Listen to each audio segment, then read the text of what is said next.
All right, first post of Monday, I'm going to go over some things that you need to know from quadratics.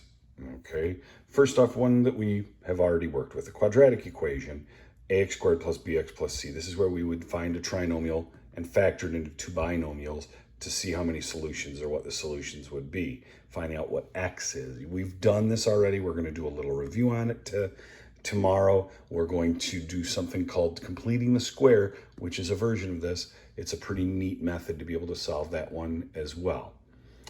The quadratic formula is one that you're going to be working with today. You're going to get a worksheet posted in a little bit about the quadratic formula. X is equal to negative b plus or minus the square root of b squared minus 4ac all over 2a. All that. It's really plug and chug. You can use a calculator to do it. It's for ones that don't work out nice and neat, that you can't factor really quickly, like in the quadratic equation. Might end up being radical answers, might be decimal answers. They may not work out beautifully, perfectly. So the formula will come in handy for those that just don't work out nice. You can plug them in there and get an answer for it that way.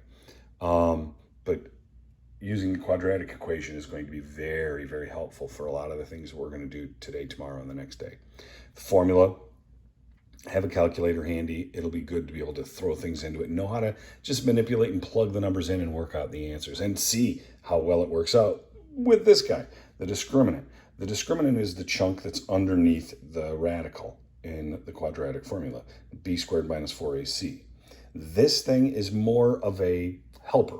It doesn't do anything for you right now other than tell you how many solutions your problem will have, like we did up here. If it's x equals blank and x equals blank that make it 0, you have 3 different ways that you can get it. If the discriminant's value is 0, that means you've got one solution. Well, what does that mean if I have one solution? That means if you've got a graph and here's your x and your y axis right here, okay, and you have a 0 for the discriminant, that means you've got one solution. That means your point is on the x-axis and it only crosses the x-axis one time. Okay, it can go up or down, but that means it's only touching the x-axis one time. That's what a 0 value for the discriminant would be. Now, if you're positive, if this works out to be a positive answer, that means you've got 2 solutions. That means you could have your vertex down here and it opens up 2 times. That's 2 answers. Or you could have your vertex up here and it opens down and it crosses the x-axis 2 times. That's a positive value for the discriminant. Okay, now the last one, negative. If it's a negative value for the discriminant, that means there are no solutions. That means you'll have your vertex down here, and instead of opening up into the x-axis, it opens down away from the x-axis and never crosses it. Or up here, and it opens up, it never crosses the x-axis. So that has no solutions. It crosses the x-axis no times. All right? Those are the different ways that the discriminant will help you. It doesn't give you any answers. It just tells you how many answers that you will have for the x value. Now, if you find out that it has no answers, then you're going to have to find out where it's going, if it has y-intercepts and all that kind of stuff later on.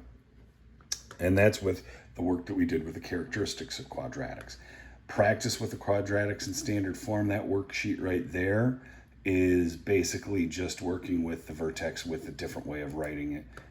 The problem written in this function, it works out and you can find the vertex 53 and 99, and a pretty easy way to do that if it's written in standard form.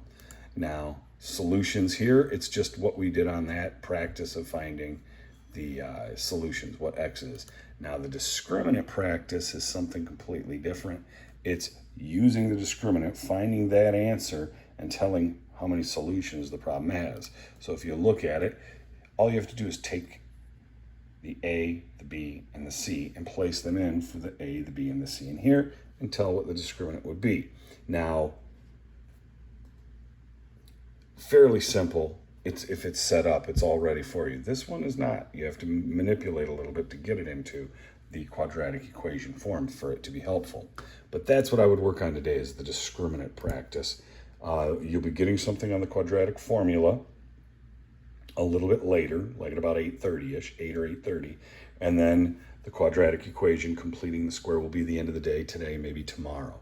But I would work on the quadratics practices that I've put on the 14th, 15th, 16th, all of those worksheets that I've given. Now, if you look up here, you've got the final for the second semester of algebra coming up, and it's going to be posted on the 23rd, which is this Thursday.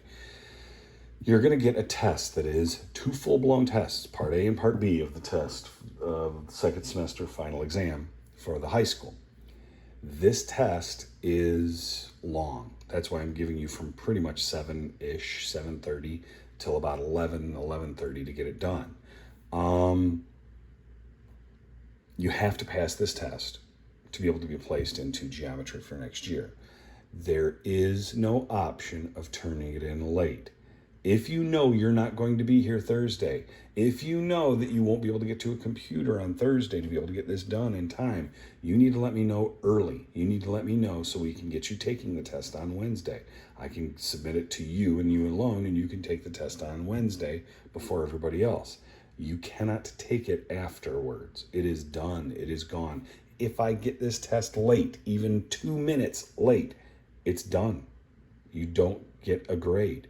Okay, there were some of you that on the other tests that I've given on things, you've handed the test in a minute, 5 minutes, half an hour, hours, days late. This can't be done.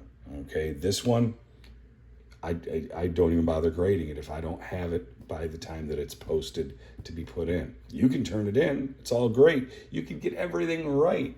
It's all great. It won't count.